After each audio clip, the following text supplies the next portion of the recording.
An absolute pleasure to welcome to the show, and I say this literally every week, one of my favorite people in the world, but I guess my heart is just full with a lot of love because today's guest is truly one of my favorite people in the world, definitely one of my favorite people to follow on the internet and to be friends with on the internet. Of course, talking about Allysia Antolowitz. Allysia, we've known each other forever. We have a little bit of a history dating back to the old high school days, and then of course, like most things, you lose touch, you don't see each other, yada, yada.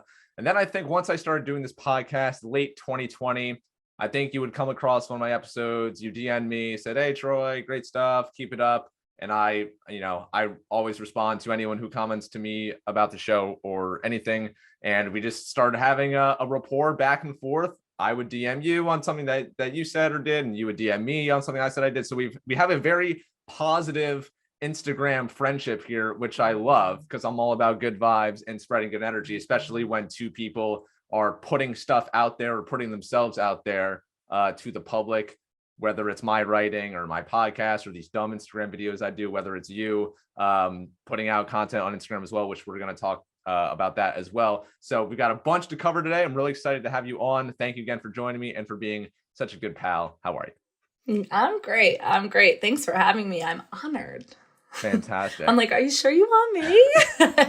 So this podcast isn't about Shenandoah High School or Clifton Park, New York, where we're from, because I like to think that when I first started doing this podcast, and you're kind of an OG fan of the podcast, so I'm excited to have you on. When I first started, the way that I kind of started just to get reps and just to get my feet wet was, let me just talk to people I know that I grew up with, I'm really close with, because it's the pandemic. I haven't seen a bunch of people. This is a great time to catch up with people. And so it started pretty much very inner circle centric to my life and what I always knew. So those are the old days of the podcast, and I don't want to focus on that stuff. What I do want to focus on, though, and I think we can have a more general conversation about it, is you were bullied a lot in high school. And I'm certain that it was probably a lot of my friends that were doing it. People picked on you for all sorts of reasons, and it was always unfair. You're a very nice girl, always have been. And I mean, I think about what people thought about you then, and I remember some of those conversations. And now, gosh, how old are we? This is like 7-8 years later. Yeah. None of it matters. Like, I think you were such an incredible, genuine person, someone that I am happy to know and be friends with, and exactly the kind of person that I want to surround myself with. And so you got bullied back in high school. None of that matters now. But as you look back on it now, 7-8 years removed, how do you remember that time in your life? So I think when I was going through high school, it hit me hard. Like, I don't know what the names I was called. I was like, I feel like the guys in high school just always drilled it, even girls, drilled into my head that I was ugly. And I don't know at what point I started feeling that way about myself, but I definitely did. And I think it caused me to, I just didn't have a lot of self-confidence. And I look back on that now, I just look through my old Facebook photos. I'm like, I was not ugly. You weren't. I wasn't that ugly. I'm like, oh my gosh, that was so cruel. And I was never confrontational in high school. I was not somebody to bark back. So I kind of just took it. But into my 20s, because I was in a long-term relationship from high school into my early 20s, I was 20, in a really unhealthy, toxic relationship. And I really felt in that relationship like I couldn't do better than him. And I think about it now and I'm like, I think I felt that way because of how I was talked about and talked to in high school. Why would I think that I'm pretty and can do great and date all of these amazing men when it was always drilled into my head with the people that I was surrounded by that I'm ugly and I look like a donkey, all these awful, disgusting things. And I mean, I don't feel that way about myself now. And I just want to hug 16-year-old me and be like, this does not matter, but of course, like, words matter. And I took those words and the way I felt about myself well into my 20s. And it wasn't until I left that relationship and I was getting attention from like normal men, like good guys who had a head on their shoulder, who were handsome. I'm like, me? Like, you like me? Are you sure? And then I'm like, wow, like, I just have held on to this way about myself for so long, and it's not true about me.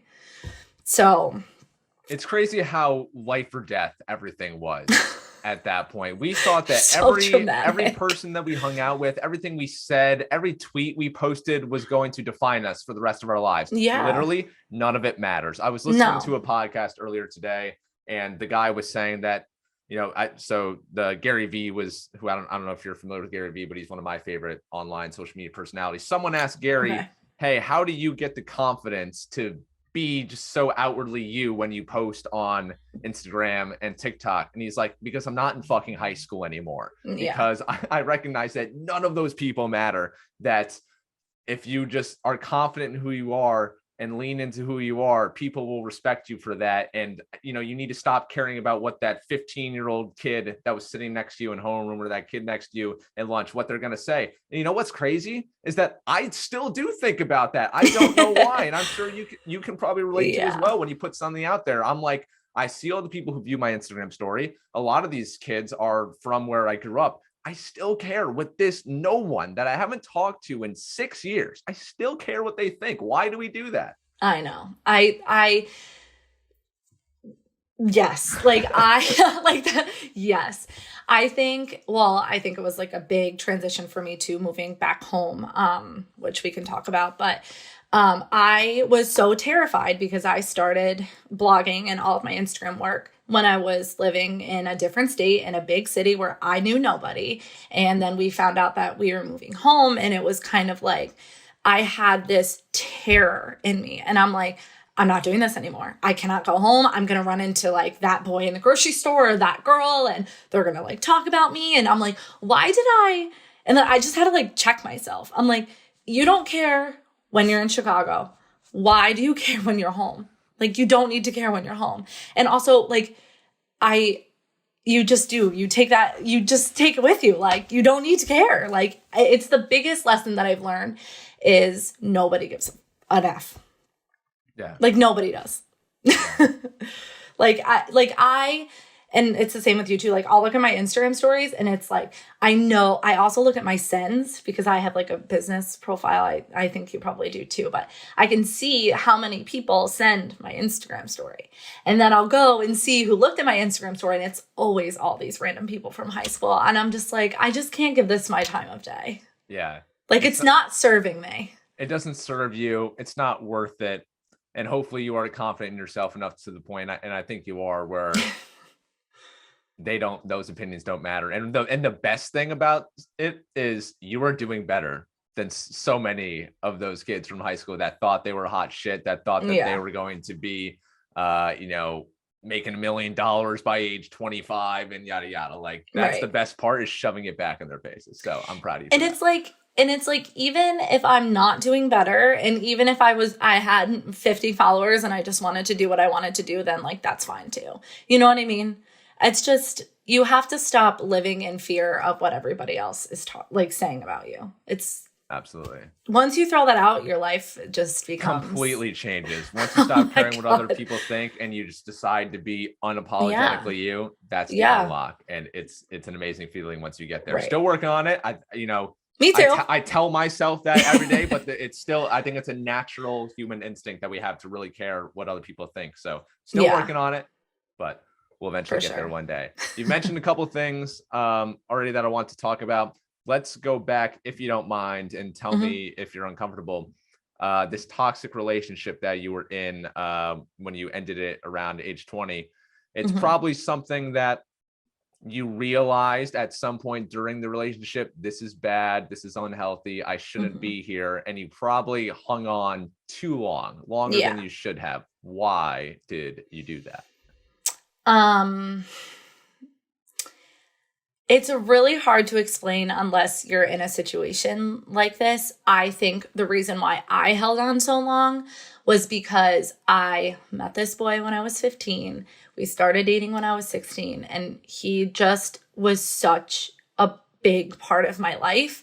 I'm talking like both proms, start of college for him, start of college for me. And we just, like, we had so many, well, what seemed like so many like life milestones together. And for me, I'm such a fixer. Like I'm a person who wants to just fix everybody. It's something I'm working on, but I just truly believe that he would change, that, it wasn't as bad as it seemed. Like I kept telling myself, it's fine. Like it will get better. Like it used to be great. It's going to be great again. And you've been together for almost 5 years, like this is who you're going to be with. And you convince yourself, when you're 16, 17, 18, 19, 20, that this is it. And your mind, when you're in a relationship for that long, like it just becomes so clouded, and I definitely stayed in it for longer than I should have. And I knew it was over long before I ended up leaving. But I will tell you that when I left, I legit never looked back. And it was the best thing I could have done for myself. And a lot of people will like dwindle and go back. I was like, see ya, I'm leaving. Dad, go get my stuff from the apartment, block, send it, and we're living our best life. I had to. So what was the moment? What was there a moment that you're like, all right, now I have to get out of this? Yeah, there was a moment. I don't know if I'm fully comfortable talking about it, but let's just say I saved my life and I'm out of it now. Well, I'm very happy that you are in a much better place. You're in a much healthier relationship now. You are engaged. I think you probably should have been married by this point, but the pandemic threw your plans, like so many of our plans, just stomped all over them. So you take a relationship like that, like an unhealthy, toxic one. How did that relationship, that experience set you up for this much better relationship that you have now? Or how did it prepare you? So I think that going through that toxic relationship, and although it was awful and super detrimental and life-sucking in the moment, it was a really good thing for me. Because when I got out of it, it was like a year and a half between the time that I left him and the time that I met my fiance. And I took that year and a half and I literally just ran with it. I was like, I'm going to go out, meet new people, like talk to a bunch of guys, like see what I like. I went on a road trip. I just like lived my best life. And I was doing a little soul searching, because I think that when you're in a relationship for so long and in that relationship just takes so much out of you, you don't have time to like give to yourself. Like I invested 0% in myself. Like I dropped out of college. I worked out of daycare. Like I just didn't care. My focus was so much on fixing him and pouring into him. And then when I had that freedom and I could just do whatever I want, I'm like, oh my gosh, like you have to like ask yourself. I like asked myself, I was like, what do you want to do? Like, what do you want to do? And I'm like, I want to go on a road trip and I want to go hang out with my friends who I stopped talking to years ago. And I want to rekindle relationships and meet people and go on people's boats and just like live my best life. And I did that. And it was honestly the best year and a half of my life. And I remember, which is very bizarre, the week that I met Nick, I remember turning to one of my best friends, Courtney, and just saying, I think I feel healed enough to be in a relationship. Like I feel ready. Before, I kind of like dated and did the thing, but I was never ready to commit because I didn't feel like me personally, I was not there yet. I still wanted to like live my life and invest in myself and kind of figure out what I wanted to do. And then I met Nick literally 2 days later. It was the most bizarre thing. But I will say that most people who are in a situation like I was probably have a lot of like trust issues and just a lot of things that they will bring into a future relationship. I worked really hard to make sure that I was in the headspace in between those relationships to make sure I didn't do that, because I did not want to be self-sabotaging in a future relationship. And I also was always hopeful of love. Like, I never got out of that relationship and thought, like, I'm never going to love again. Like, this, like, ruined everything for me. I was always very hopeful of love, but I was very conscious about making sure I was ready. And even, like, my fiance now will be like, you would never know that you went through what you went through. Like, you're just normal. But it's all about mental health. Oh yeah, that's amazing. What do you do to preserve your mental health? Well, honestly, we had this conversation, but I don't try to push myself when I'm having a bad day. If I'm having a bad day, like my grandma always used to say, just feel your feelings. Like, if I need to just eat a bowl of ice cream and read a book and sit in bed and have a good cry, then that's what I'm going to do. And then I know that, like, hey, this is your now. Let yourself feel it. Tomorrow is a new day. And, like, that's what I'm doing. I'm also in therapy, so that helps. And not that I feel like I'm, like, have this big cloud over my head. I don't feel, like, unhappy in my life, but I think therapy can be really, like, proactive. Mm-hmm. Like, so even if you don't feel like you need therapy, I think therapy is a good thing, because you never know.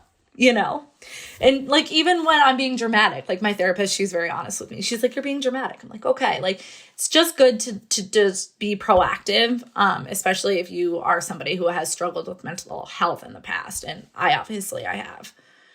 That's amazing. I think you are the third guest in a row who has told me that they're currently seeing a therapist. And I also have been dabbling in therapy over the last 2 months via this. I was doing this online therapy, and now everyone has told me it's really about the therapist. You need to find the right one. Yeah. You might have to date around with your therapist until you find the right one. And so I don't think the one that I've been using is the right one. So I'll probably look for someone else. But I do like it. I think there is great power in, even if you're not going through something specific, a specific issue, I think there is great power in just talking to someone who's not going to judge you, who's not going to tell anyone, who is legally obligated to not tell anyone what you are telling them. I think there's great power in that. And so kudos to you for sharing that and for doing it.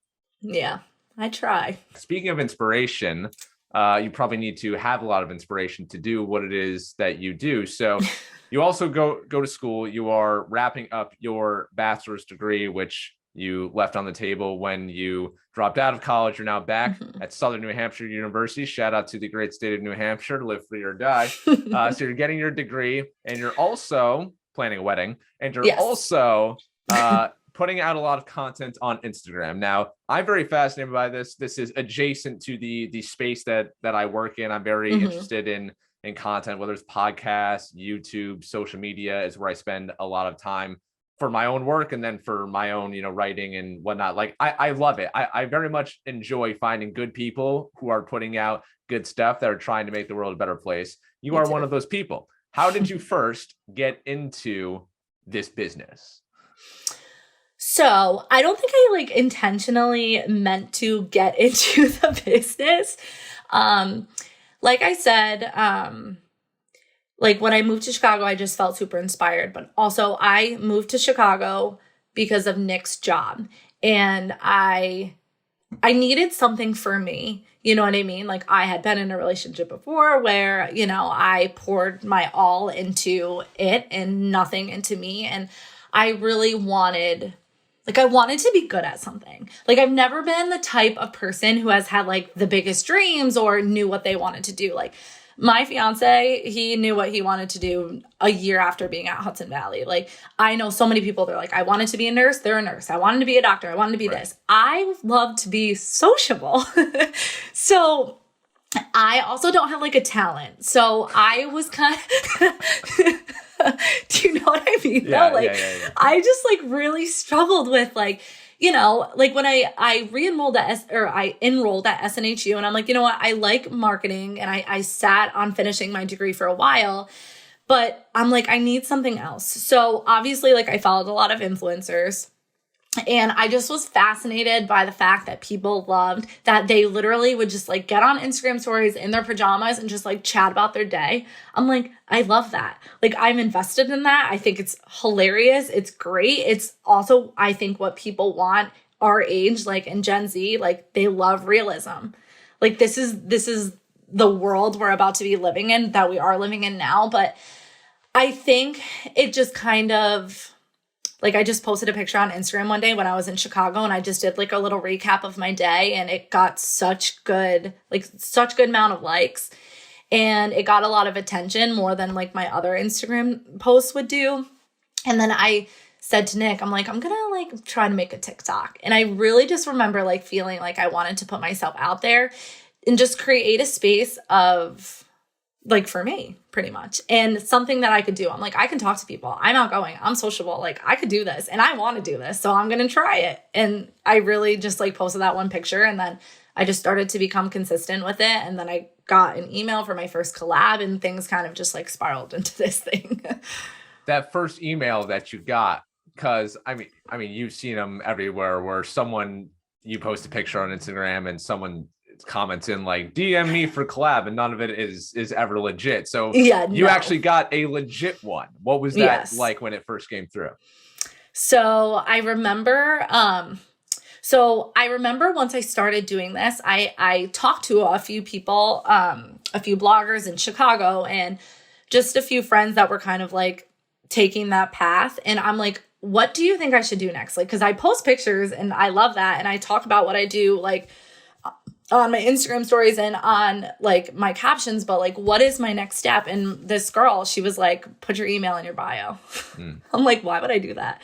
And she's like, because that's how companies will reach out to you. Put your email in your bio. So I'm like, all right, nobody's going to reach out to me. I have like 800 followers, but I'll do it. So I did it. And then I got a DM, from like a verified account. I'm like, oh, is this real? And then they were like, hey, Allysia, like, we love your content. We think you're really authentic, whatever. We would love to send you a pair of sunglasses. And if you could post in them and tag us and whatever, that'd be great. And so that was before I like knew the ropes. Right. And I was like, yeah, that's awesome. And I was like, so excited. I'm like, Nick, I was telling him, I'm like, this company wants to send me free sunglasses. Like, I was literally thrilled.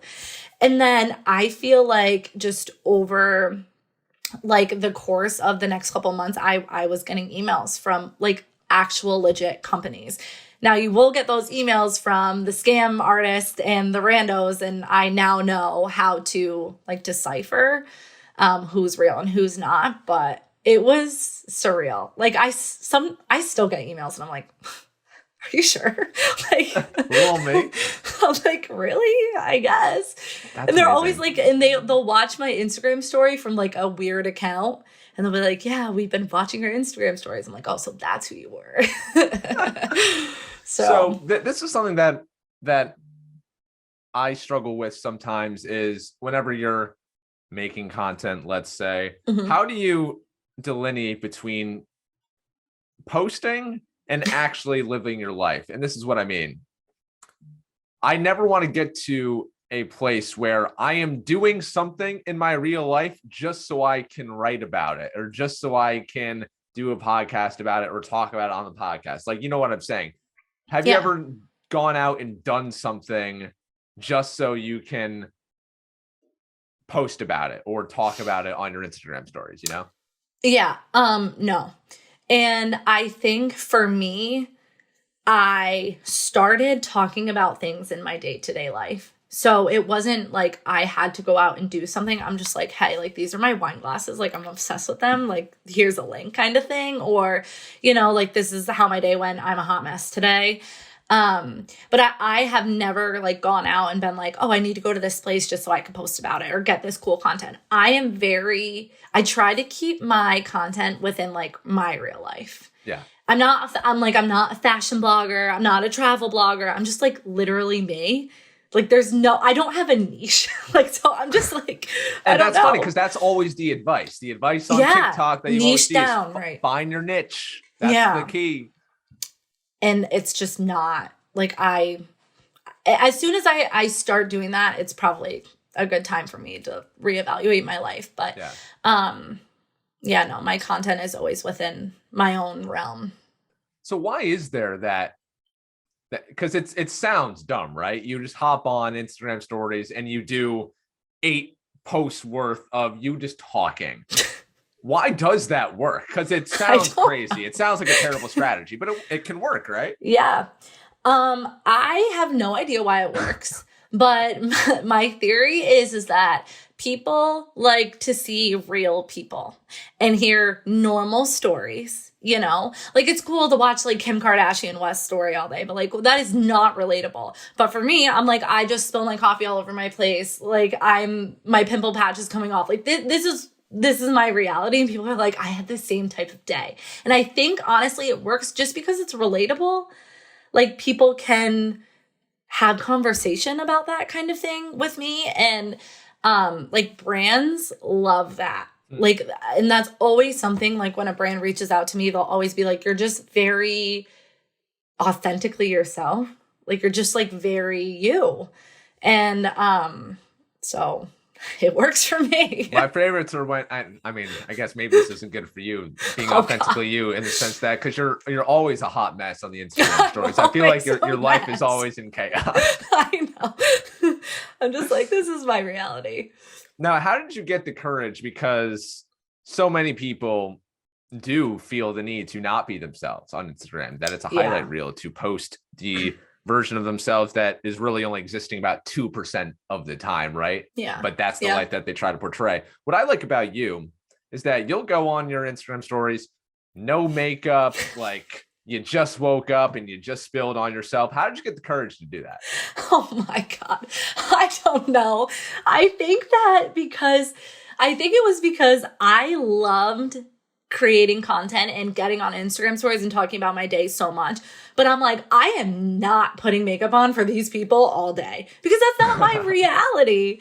And as far as the confidence to do it, it took me a long time because, again, like, you think back to, oh God, like all these people from high school, or like, I don't know, all of Nick's coworkers follow me on Instagram. Right. My mom's coworkers follow me on Instagram. I'm like, oh God, they're going to say stuff about me. But then I'm like, are you all looking like this every day? No.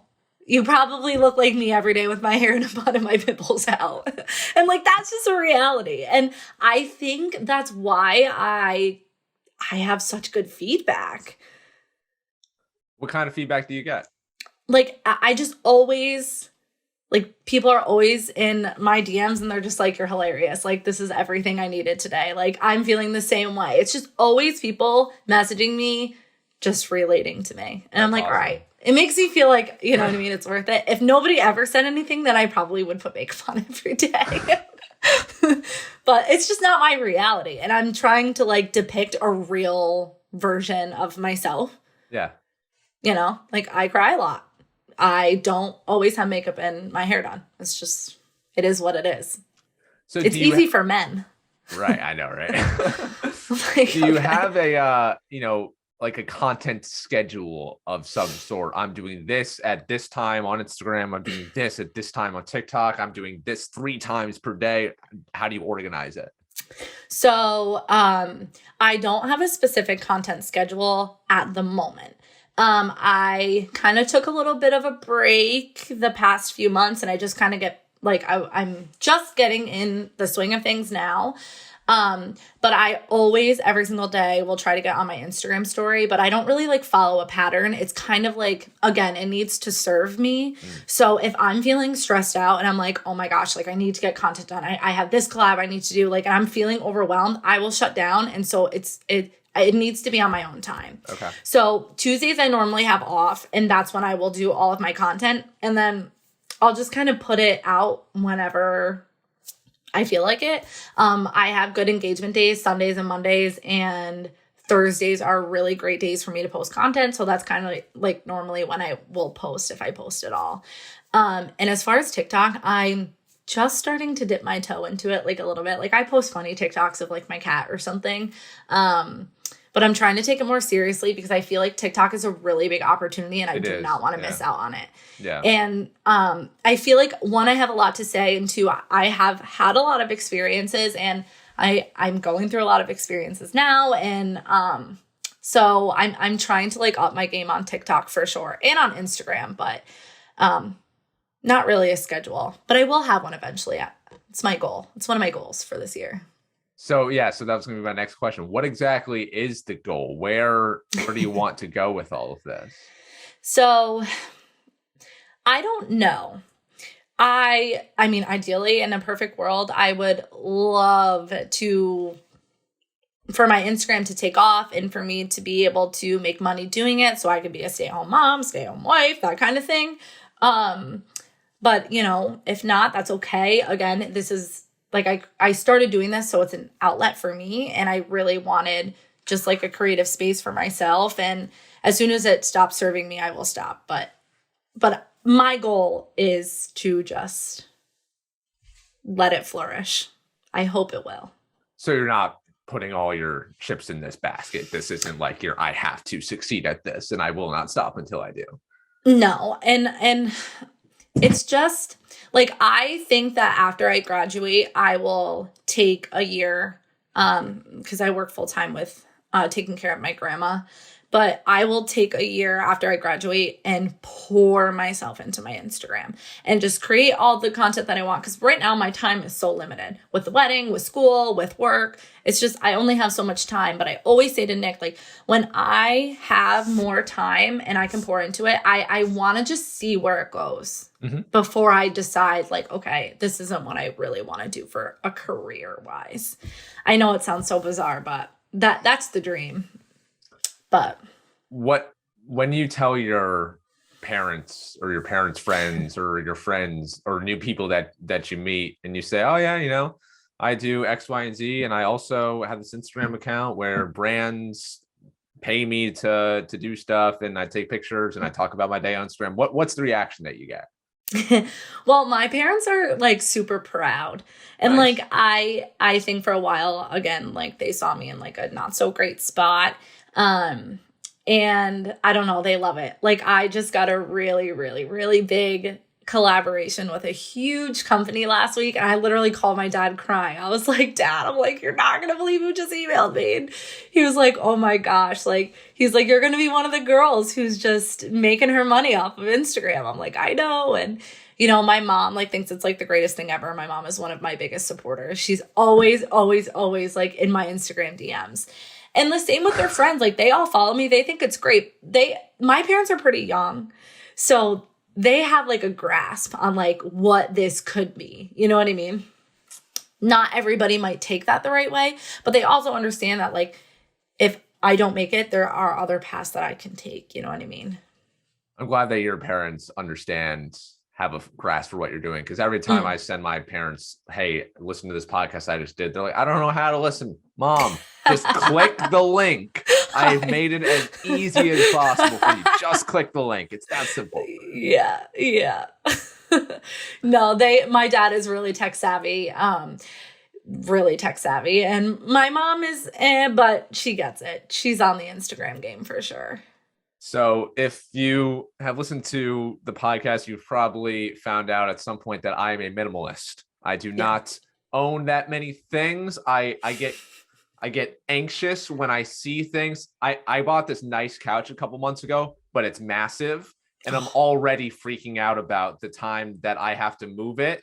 And it's taking up so much space in my head about just like, I have to move that thing and I have to move my bike too. And like, God, I have these things and I just always want to get rid of things. I really don't even have that much to begin with. You, with all of these brand deals, you probably have a lot of stuff. It would give me great anxiety knowing that like they just send you things and then you probably are not using all of it all the time. No. You probably have a closet of things that you've been given and just had discarded. Is that true? Yeah. So I do get a bunch of stuff, but I don't have that much space. So you would think I get like a ton, but I actually just recently cleaned out like my PR box area and I gave a lot of it away, which is kind of cool for like my friends and family because then they get like a little piece of what I get and I kind of just like take out what I would use for myself. But no, I get a lot. Honestly, I work with a lot of wine brands. I have a liquor cabinet for life. Like that is like my biggest thing. Like every time somebody comes over, I'm like, do you want a bottle of wine? Like, can you take some of this away from me? Cause I'm like you, I do not like the clutter. And like I'm sitting on my fiance's desk, there's so much stuff on it and it drives me nuts. But like once a month, I will like declutter my space. I have to. when I worked at ESPN and I was producing podcasts over there, the sales team would always ask me, "Hey, is your host cool with accepting this product, yada yada?" And I would always say, yeah, you can send it to him here, you can send it to me here as well. And oh, by the way, like I really like this kind of beer, wink wink, nudge nudge. Yeah. And then something would show up at my door at some point. Like getting free stuff from companies is a very cool feeling.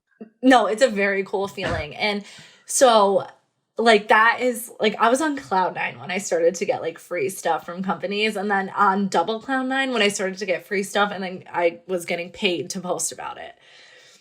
So coolest thing ever, but it does get overwhelming. Yeah.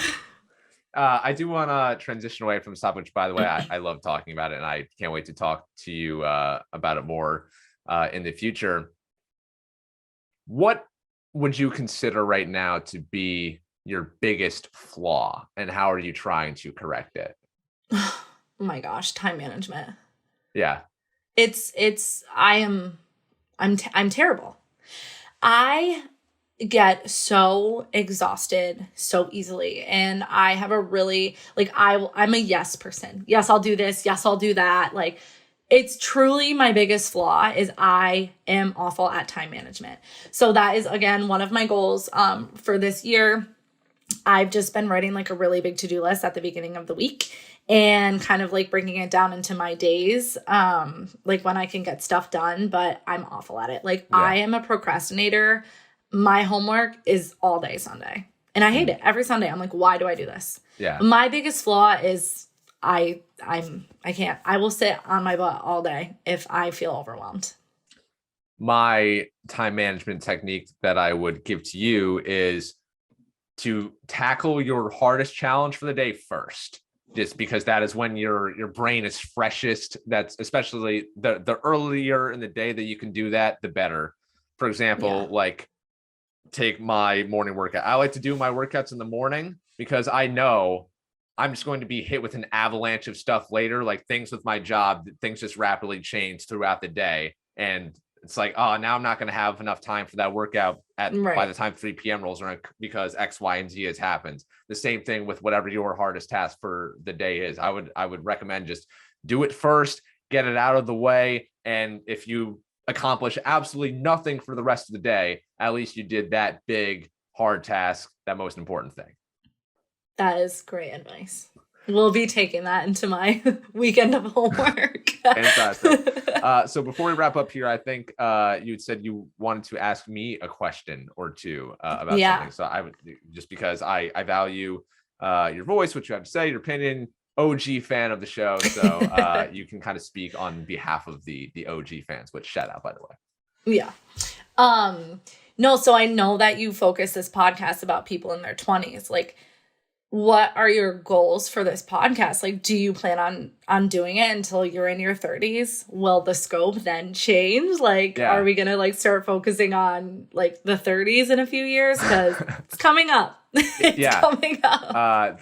That's a good question. I will exclusively break it to the podcast audience here that I'm going to do away with the Troy Farkas show soon, meaning I'm just going to change the name of it to something else because I feel like when I first started the show, it was a very haphazard decision. I was like, I could go, I'm a detail-oriented person and I can just totally lose myself in the details. I was like, I just want to start a podcast. I don't want to think about what it should be, what the niche is, yada, yada. I just want to do it and figure it out on the fly. So I named it the Troy Farkas Show. It is not some egotistical move. I'm just so all into myself. It was just like, I just didn't know what to call it. So I called it the Troy Farkas Show. But then my friend drew up this dope logo for me. I was like, I really like that. Let's go with that. And so it just stuck. But the Troy Farkas Show doesn't actually encapsulate anything with what I hope the show to be about. So I'm going to change the name soon.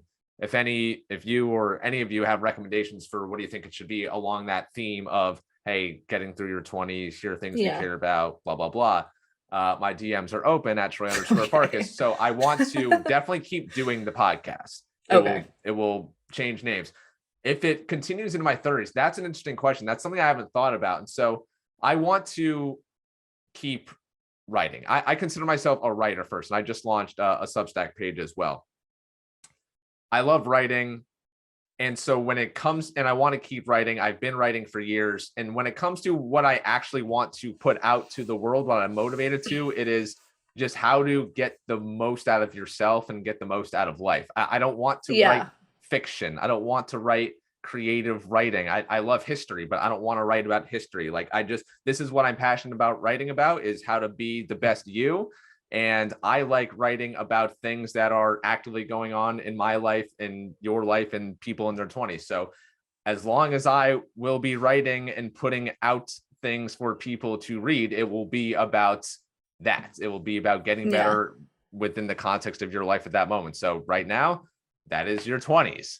And if I'm still writing and doing podcasts at age 30, which I hope to, I see no reason why I won't, then that will then be what the subject matter changes to. Yeah. Well, good for you. I know you'll still be doing this in your 30s. Yeah. Hell yeah. I mean, I don't see you giving it up anytime soon. I hope so. I mean, I go in and out of periods of. We all do. Yeah. I go in and out of periods of like, I want to go so hard on this. I want to do really well on this. I want to get better at it. I want to grow. I want people outside of my circle of people to listen to this or to read this. The best thing about working at ESPN was the scale, the reach that I had. So like the podcast that I produced there, which I would talk on, was listened to by 70 to 100,000 people weekly. So I would have people messaging me all the time. I've never met them. I have no idea who these people are. And they're telling me on IG, in podcast reviews, on LinkedIn, hey, big fan of everything you're doing, keep it up. Meanwhile, I don't know any of these people, but they were telling me how much I was impacting their life and the work that I was doing. And so I want to do that with my personal stuff. I love doing it with my actual work, what I get paid to do, but I want to do that with my personal stuff. And so I really don't see myself stopping until I feel like I'm starting to impact people that I don't yet know. Yeah, well, that's a great way to put it. I definitely feel the same way. Yeah. But I also, like, it's okay to just take some time if you need some time. Like, that's like we have so much time. We have so much time and no time because you're not guaranteed tomorrow, but like, we're so young. And if you need just like a couple weeks or like a month or two to take a break, then take a break. Yeah, so much time, says the girl with time management problems. Right. Me. I have all the time in the world. But no, but I mean, like, I don't know. If I remember you saying, like, I think it was you, but you just didn't know, you were like stuck. Like you didn't know what to put out next. Like that's how I have felt too, like with content. It's like, I'm not going to push myself to put something out that I don't feel is for me or for my audience, Yeah.